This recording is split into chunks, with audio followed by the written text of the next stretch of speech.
Om Swastiastu.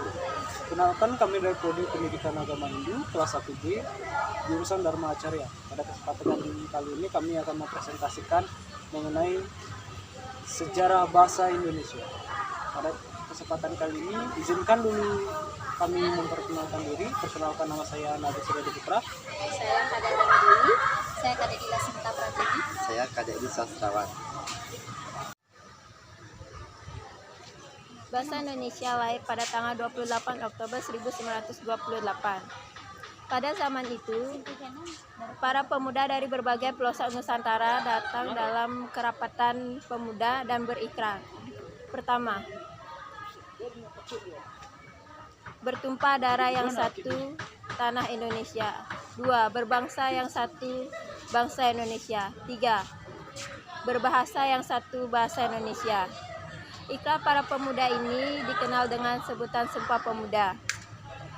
Keputusan Kongres Bahasa Indonesia kedua pada tahun 1954 di Medan antara lain mengatakan bahwa bahasa Indonesia berasal dari bahasa Melayu.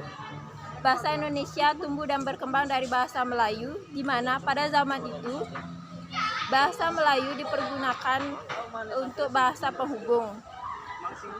Tidak hanya di Kepulauan Nusantara, tapi hampir di sebagian besar Asia Tenggara. Bahasa Melayu menyebar di seluruh Nusantara seiring dengan berkembangnya agama Islam di Nusantara. Bahasa ini dapat diterima oleh masyarakat dan bisa menjadi penghubung antar pulau, antar suku, antar kerajaan, karena bahasa ini tidak mengenal tingkatan pada tutur kata.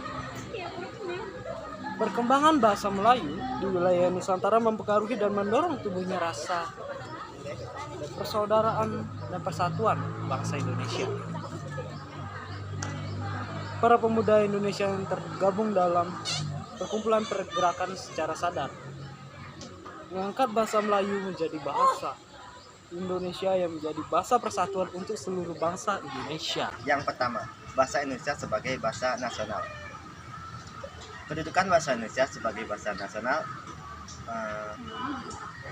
dimiliki oleh bangsa Indonesia sejak dicetuskannya Sumpah Pemuda 28 Oktober 1928. Yang kedua, bahasa Indonesia sebagai bahasa nasional.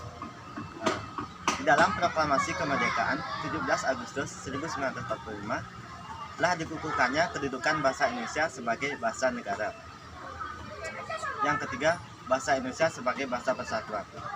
Unsur yang ketiga dari Sumpah Pemuda merupakan pernyataan tekad bahwa bahasa Indonesia merupakan bahasa persatuan bangsa Indonesia.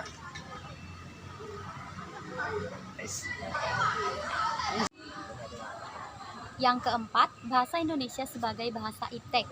Dalam kedudukannya sebagai bahasa ilmu, bahasa Indonesia berfungsi sebagai salah satu pendukung kemajuan ilmu pengetahuan teknologi untuk kepentingan pembangunan nasional. Yang kelima, bahasa Indonesia sebagai bahasa pembangunan. Bahasa Indonesia merupakan bahasa resmi Republik Indonesia yang pada saat ini umum digunakan oleh hampir seluruh masyarakat Indonesia. Yang keenam, bahasa Indonesia sebagai bahasa baku.